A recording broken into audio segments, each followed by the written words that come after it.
నమస్తే టిఆర్ నిజం. నేను మీ తాళ్లపల్లి రమేష్. ఈ రోజు మార్నింగ్ న్యూస్ కు స్వాగతం. వివిధ పేపర్లను ముఖ్యాంశాలు ఒకసారి చూసుకుందాం. ఈనాడు, ఆంధ్రజ్యోతి, నమస్తే తెలంగాణ అన్ని పేపర్లోని ఒక విషయం చూసుకుందాం. నిన్ననే మన పార్లమెంటులో వక్ఫ్ బోర్డుకు సంబంధించిన బిల్లు పాస్ అయింది. అది చాలా రోజుల నుంచి వక్ఫ్ బోర్డుకు సంబంధించినటువంటి విషయాల గురించే మాట్లాడుతూ ఉన్నారు. దానికి సంబంధించినటువంటి వార్త అన్ని పేపర్లలో ఇచ్చిండ్రు. దానికి సంబంధించింది ఈనాడు పేపర్లో మాటకు మాట అని చెప్పేసి ఇదొక వార్త ఇచ్చారు. మాటకు మాట అని చెప్పేసి ఇచ్చిండు.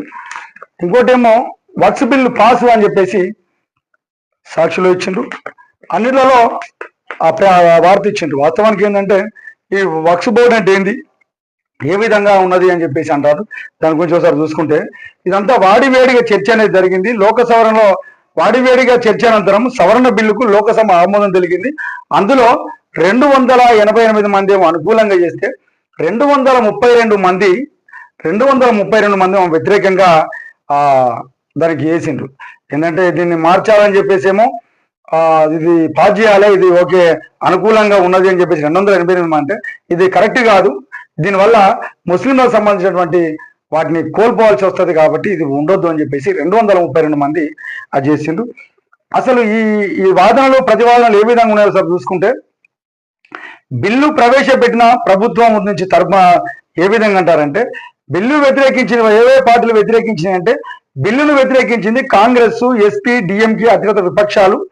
బిల్లుకు వ్యతిరేకంగా ఓటేసిన వైఎస్ఆర్సీపీ. అసలు దానికి సంబంధించినటువంటి వక్ఫ్ బోర్డు బిల్లుకు సంబంధించి దాన్ని చింపేసింది వైసీసీ, దాన్ని చింపేసిండు. ఇంకోటి ఈరోజు నిన్న పార్లమెంట్లో ఆమోదం పొందింది కాబట్టి ఈరోజు రాజ్యసభలో కూడా ఆ బిల్లు పెట్టడానికి సిద్ధంగా ఉన్నది.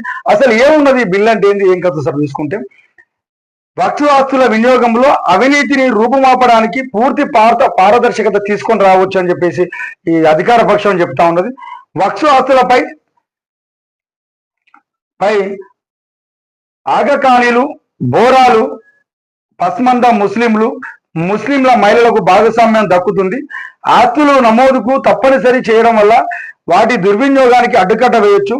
వక్ఫ్ బోర్డులలో మహిళలకు కూడా విధిగా స్థానం కల్పించడం ద్వారా లింగ సమానత్వం సాధ్యమవుతుంది.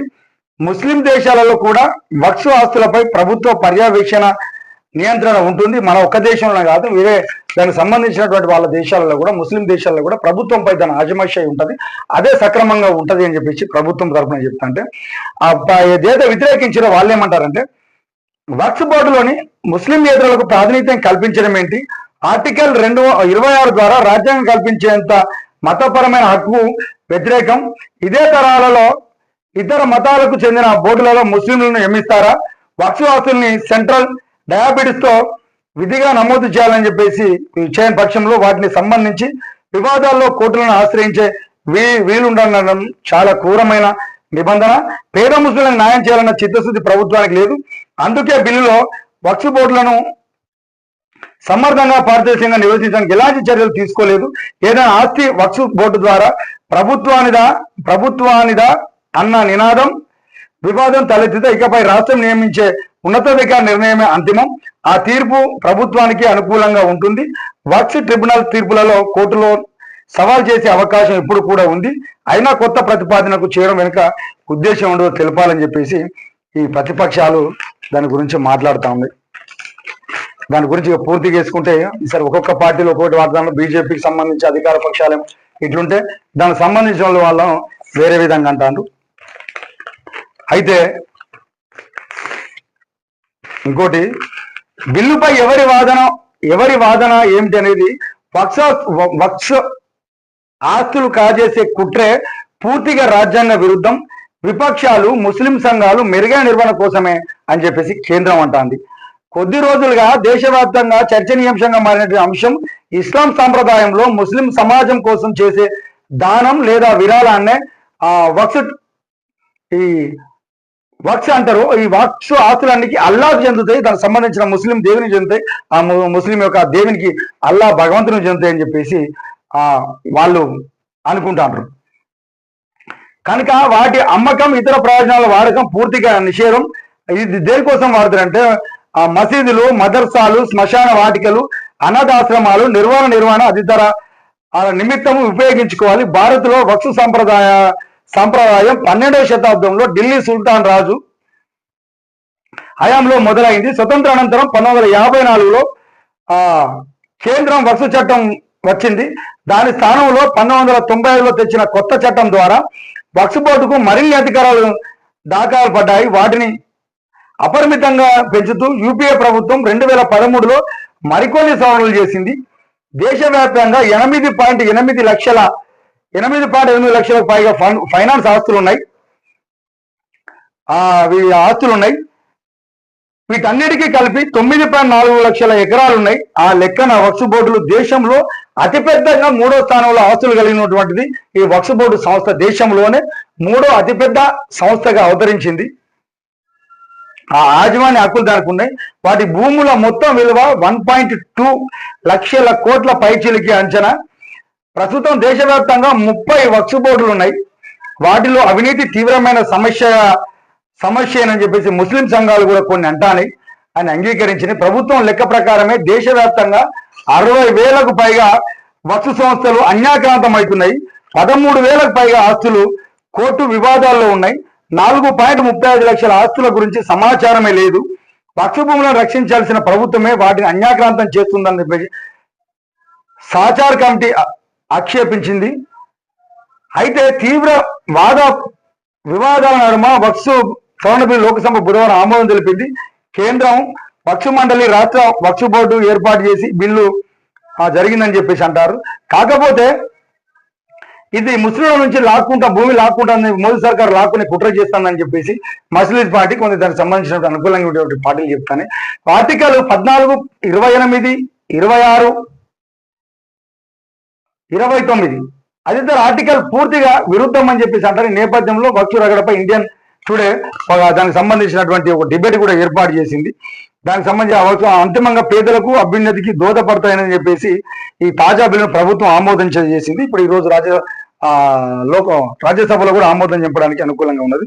కాకపోతే అంత అంగీకరించాల్సిందే అని చెప్పేసి మన అమిత్ షా గారు కూడా నిన్న చెప్తా ఉన్నాడు. అందరూ అంగీకరించాల్సిందే అని చెప్పేసి అమిత్ షా, మన కేంద్ర మంత్రి అమిత్ షా కూడా అదొకటి అంటాడు. అదేమంటాడో చూద్దాం. వక్ఫ్ బిల్లు విషయంలో దేశంలో మొత్తము ప్రతిపక్షాలంతా అయోమయానికి గురి చేస్తాయి. అట్లా గురి కావాల్సిన పనేం లేదు అని చెప్పేసి మన హోంమంత్రి అమిత్ షా గారు ఆరోపించారు. ముస్లింలను భయపెట్టడం ద్వారా వారిని ఓటు బ్యాంక్ గా మార్చుకోండి, ఏంటంటే మీకు అన్యాయం జరుగుతుంది, మీకు దీనివల్ల మీ భూములు పోతాయని చెప్పేసి వాళ్ళను భయపెట్టి వాళ్ళు ఓట్ల రూపంలో వాళ్ళని మలుచుకోవడానికి మేము మీకు సహకరిస్తామని చెప్పేసి ప్రతిపక్ష పార్టీలన్నీ వాళ్ళకు లేదా ఓటు బ్యాంకు రాజకీయాలు చేస్తున్నాయి. కాబట్టి వాళ్ళ మాటలు మీరు నమ్మొద్దు. కాబట్టి ఈ బిల్లు ముస్లిం మత సంబంధిత శాఖలలో వేలు పెడుతున్న ఆరోపణలు మంత్రి తోసిపుచ్చారు. ఈ సవరణను మైనార్టీలు ఒప్పుకోరని కొందరు అంటున్నారు. భారత ప్రభుత్వం పార్లమెంట్ చేస్తున్న చట్టం ఇది, దీన్ని ప్రతి ఒక్కరు అంగీకరించాల్సిందే అని కుండలు బద్దలు కూడా 2014 లోక్సభ ఎన్నికలు సమీపిస్తున్న వేళ నాటి కాంగ్రెస్ సారథ్యంలోని యూపీఏ సర్కార్ వక్ఫ్ చట్టాన్ని హడావుడిగా రాత్రి అడ్డగోలుగా సవరణలు చేసింది. తద్వారా దాన్ని చట్టాలను అతీతంగా మార్చింది. కాంగ్రెస్ పార్టీ ముస్లిం సంతుష్టీకరణ రాజకీయాలకి ఇది పరాకాష్ట, లేదంటే ఈ సవరణ బిల్లు అవసరం ఉండేదే కాదు అని అమిత్ షా అన్నారు. యూపీఏ నిర్ణయం వల్ల ఢిల్లీలోని లిబెన్స్ జోన్లోని ఏకంగా 123 ఆస్తులు కేవలం 25 రోజుల వ్యవధిలో వక్ఫ్ ఆస్తులుగా మారిపోయినాయి. ఇలాంటి దారుణమైన అవకతవకలను సరిదిద్దడం, వక్ఫ్ భూములను ఆస్తుల నిర్వహణకు పూర్తిగా ప్రజాస్వామిక పారదర్శకంగా ఇది చేయడమే అని చెప్పేసి అంటారు. ఈ ఓటు బ్యాంకు కోసం చట్టాలు చేయడం మోదీ సర్కారుకు అలవాటు లేదు అని స్పష్టం చేసిండు. ప్రభుత్వం ఆస్తులన్నింటినీ ఎట్టి పరిస్థితుల్లోనూ పరిరక్షించుకోవాలని చెప్పేసి చెప్పారు. కేవలం వక్ఫ్ ఆస్తిని ప్రకటించినంత మాత్రాన ఎవరి భూమి వక్ఫ్ భూమిగా మారకుండా తగిన చర్యలకు చూడాలి. ఇది అందరూ ఆమోదించాలని చెప్పేసి అంటాను. దానికి సంబంధించి ఆ ఢిల్లీలో జరిగినటువంటి ప్రతివాదనలు ఏ విధంగా ఉన్నాయంటే 2025 లోక్సభలో బుధవారం ప్రవేశపెట్టిన దాంట్లో 12 గంటల నుంచి అర్ధరాత్రి 12 గంటల మధ్యాహ్నం 12 గంటల నుంచి అర్ధరాత్రి 12 గంటల దాకా వాడివేడిగా చర్చ కొనసాగింది. ఆ ముస్లిం ప్రయోజనాలను దెబ్బతీయడానికి మోదీ ప్రభుత్వం కుట్ర పన్నుతుందని చెప్పేసి విపక్షాలు అడ్డం పడితే అది ఎన్డీఏ కూటమి బిల్లును సమర్థించే విపక్షాలన్నీ ఓటు బ్యాంక్ రాజకీయాలు ధ్వజమెత్తారని చెప్పేసి అంటారు. అయితే పార్లమెంటరీ వ్యవహారాల మంత్రి కిరణ్ రియాజ్ బుధవారం మధ్యాహ్నం లోక్సభలో ఇది ప్రవేశపెట్టిన సందర్భంలో దీనిపై చర్చ జరిగింది. బిల్లును అనుకూలంగా బీజేపీ సారథ్యంలో అధికార ఎన్డీఏ, వ్యతిరేకంగా కాంగ్రెస్ సారథ్యంలో ఇండియా కూటమి మధ్య సంవాదం సభను వేడెక్కించింది. ముస్లింలు ప్రయోజనాలను పరిరక్షించే ప్రభుత్వ లక్ష్యమని ఎన్డీఏ పక్షాలు పేర్కొనగా బిల్లు పూర్తిగా రాజ్యాంగ విరుద్ధం అని చెప్పేసి వీళ్ళు అంటా. ఒకవేళ ఈ పార్లమెంట్ కూడా రేపు వక్ఫ్ భూమి అంటే వదులుకోవాలన్నా ఇది కరెక్ట్ కాదు, ఇది ఖచ్చితంగా దానిపైన ప్రభుత్వ అజమాయిషీ ఉండాల్సిన అవసరం ఉంటుంది. వేరే ముస్లిం కంట్రీస్లలో కూడా దాని మన దేశం అక్కడ ఉన్నటువంటి ప్రభుత్వం యొక్క అజమాయిషీ ఉంటుంది. కాబట్టి అదే విధంగా ఇక్కడ కూడా ఉంటుంది. ఇది ఉండడం వల్ల మహిళలకు కూడా, ముస్లిం మహిళలకు కూడా దానిపైన హక్కు వచ్చే విధంగా ఉంటది. కాబట్టి ఇది అందరూ ఆమోదించాలని చెప్పేసి ఆ కేంద్ర ప్రభుత్వం చెప్తాను. ఇంకోటి మన దానికి సంబంధించినటువంటి ఓఐసీ కూడా ఒక మాట చెప్పాను. వక్ఫ్ భూములు పూర్తిగా ఈ వక్ఫ్ చట్టం అనేది పూర్తిగా విరుద్ధమైంది. కాబట్టి హైదరాబాద్ లో ఎంపీ అసదుద్దీన్ ఓవైసీ చేసిండు. కాకపోతే ఇది ఒక 10 సవరణలకు అంగీకరించాలని చెప్పేసి, ఎందుకు అసలు బీజేపీకి ముస్లింలు అంటే ఇంత ద్వేషంగా పెట్టుకున్నారు అని చెప్పేసి ఆయన కూడా ఒక మాట చెప్తా ఉండే. కేంద్రం తీసుకొచ్చిన ఈ చట్టము బిల్లు పూర్తిగా రాజ్యాంగ విరుద్ధము అని చెప్పేసి ఆయన అంటాడు. బిల్లులో యాజమానులుగా మారిపోతారని ఓవైసీ ఆందోళన వ్యక్తం చేశారు.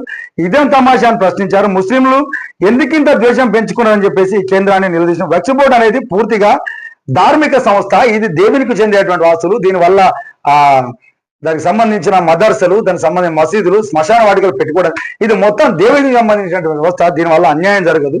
కాబట్టి దీన్ని మీరు ఏదో చేస్తూ ఉంటారని చెప్పేసి అంటాను. ఇంకోటి ఆర్టికల్ 14 ప్రకారం హిందూ, సిక్కు, జైన, బౌద్ధ ధర్మాలకు చెందిన వాటికి సంబంధించిన ఎండోమెంట్లోని ప్రోత్సాహకాలు వారికే దక్కాలి. పాలన యంత్రాంగం మొత్తం వారి ఆధీనంలోనే ఉండాలి. వారి పాలన యంత్రాంగంలో వేరే ధర్మానికి చెందిన వారికి అవకాశం ఉండదు. వక్ఫ్ బోర్డు ఉన్న అధికారులను నూతన వక్ఫ్ బోర్డు ద్వారా తొలగించారు. ముస్లిమేతరులు వక్ఫ్ బోర్డు పాలన యంత్రాంగంలో భాగమవుతారు. ఇది ఆర్టికల్ 14ను ఉల్లంఘించడమే అవుతుంది. 2014లో నరేంద్ర మోడీ ప్రధానమంత్రి అయిన తర్వాత వక్ఫ్ కొన్ని చట్టాలు చేసింది. అది 2024లో ఎందుకు ఉపసంహరించుకున్నారు, మళ్ళీ ఇప్పుడు దాన్ని ఎందుకు చేస్తా ఉన్నారు. కాకపోతే ఢిల్లీలో 172 వరకు ఆస్తులు దేశ పురాణ శాఖ ఆధీనంలో ఉన్నాయి. వాటికి సంబంధించిన పత్రాలు లేని కారణంగా ఇప్పుడు అవి ప్రభుత్వ భూములుగా మారిపోతున్నాయని చెప్పేసి ఓవైసీ అంటాను. ఎక్కడ అన్యాయం, కాకపోతే మీరు ఇట్లా కుట్ర చేయొద్దని చెప్పేసి అంటాను. ఏదేమైనప్పటికీ మాటల యుద్ధం మధ్య ఈ వక్ఫ్ బోర్డు అనేది సంబంధించింది అక్కడ జరిగింది. ఈ రోజు రాజ్యసభలో కూడా ఆమోదం పొందుతుందని చెప్పేసి అంటారు. అది కూడా వేచి చూడాల్సిన చూడాలి. ఇంకోటి ఇక నిన్న దానికి సంబంధించినటువంటి ఒక వార్త ఏంటంటే, ఇక మనకు బీసీ సంఘ నాయకులంతా ఢిల్లీలో జంతర్ మంతర్ దగ్గరికి వెళ్ళి ఒక ధర్నా కార్యక్రమం ఏర్పాటు చేసిండ్రు. ఎందుకోసం అంటే అన్ని పార్టీల నాయకులను కలుపుకొని అక్కడ 42% రిజర్వేషన్ కల్పించాలి. రిజర్వేషన్ కల్పించకపోతే మేము ధర్మ యుద్ధమే చేస్తామని చెప్పేసి ఒక 16 పార్టీల వాళ్ళ యొక్క భాగస్వామ్యం కలుపుకొని పార్లమెంట్ లో చట్టం తేవాలి అని చెప్పేసి అంటారు. కానీ మన రాష్ట్రంలో ఉన్నటువంటి బీజేపీ నాయకులు ఇప్పటి వరకు ఏ స్పందించలేదు. కాకపోతే ఇంకో మాట కూడా అంటారు. ఏంటంటే మరి మీ శాసనసభలో మరి 42% వాళ్ళకు మా రిజర్వేషన్ ఉన్నదా మన మంత్రులలో అని చెప్పేసి అంటారు. మరి ఇదంతా రాజకీయాలు తప్పించుకోవడం చేస్తాడా, నిజంగానే చేస్తా? పార్టీని పక్కన పెట్టాను సార్. నిజంగా ఎవరికి ఏవైతే జరుగుతాయో చేయండి. ఖచ్చితంగా ఈ పార్టీలను పక్కన పెట్టి ప్రజల ఆలోచన పరంగా చేయాలి. 42% రిజర్వేషన్ ఇస్తామని చెప్పేసి అన్నారు. అది ఆల్రెడీ శాసనసభలో వాళ్ళు ఆమోదం పంచుకున్నారు. ఢిల్లీ వాళ్ళు అమలు చేయాలి కాబట్టి అక్కడ కూడా పంపినాం. వాళ్ళు చేయకపోతే ధర్మ యుద్ధం చేస్తామని చెప్పేసి ఇది అన్ని పార్టీలలో అన్ని పేపర్లలో ఇచ్చిండ్రు. ఇది ఒకసారి వార్త చూసుకున్నాం. దానికి సంబంధించిన దాంట్లో జాజుల శ్రీనివాస్, రేవంత్ రెడ్డి, శంకర్, ప్రకాష్ గౌడ్, మక్కన్ సింగ్, రాజ్ ఠాకూర్, మహేష్ గౌడ్, నారాయణ, బట్టి విక్రమార్క, పొన్నం ప్రకారం, అంజన్ యాదవ్ అధిరథులు మన రాష్ట్రం నుంచి కూడా అక్కడ హాజరయ్యారు. దానికి సంబంధించి ఈ వార్త ఇచ్చింది ఒకసారి చూస్తున్నాం. ఏంటంటే 47% రిజర్వేషన్ సై అనుకుంటే ధర్మ యుద్ధం చేస్తాం. డిమాండ్లకు మోదీ దిగి రావాలి, లేదా గద్దెనైనా దిగిపోవాలి. రాష్ట్రంలో అమలు చేయకుంటే ప్రధానికి ఏం ఇబ్బంది? అరే మహారాష్ట్రం మీ అమలు చేసుకుంటే ఆ చట్టం చేయడానికి ఈయనకేం ఇబ్బంది అవుతుంది, చేయాలి కదా అని చెప్పేసి దానికి సంబంధించినటువంటి నాయకులు అంటారు. ఢిల్లీ జంతర్ మంతర్లో అది జరిగింది. ఈ బండి సంజయ్ను కిషన్ రెడ్డి గారు ఇంకా కనీసం అక్కడ ఇవాళ స్పందించలేదని చెప్పేసి అంటారు. ఏం చూద్దాం. సంధి కోసం కనీసం 5 గ్రామాలైనా ఉన్నాయి. ఆనాడు కనీసం 5 గ్రామాలైనా ఇవ్వాలని చెప్పేసి ఆడ కృష్ణుడు అడిగితే దుర్యోధనుడు వినకుండా విర్రవీగిండు. చివరకు కురుక్షేత్రంలో ఏం జరిగిందో అందరికి తెలుసు. సయోధ్యలో భాగంగానే మేము 42% రిజర్వేషన్ ఇవ్వాలని చెప్పేసి అంటున్నాము. కానీ ఇప్పటి వరకు ప్రభుత్వం స్పందించలేదు. ఎస్సీ రిజర్వేషన్ కూడా అన్నాము దేశవ్యాప్తంగా జరగాలి అని చెప్పేసి అంటాను. మరి వీళ్ళు బీసీ ముఖ్యమంత్రి అంటారు. చేయకపోవడానికి కారణాలు ఏందో మతలాభ ఏందో చేయాలి. చేయకపోతే మాత్రం ధర్మయుద్ధం చేయాల్సిన సందర్భం ఏర్పడుతుంది అని చెప్పేసి అంటా ఉన్నారు.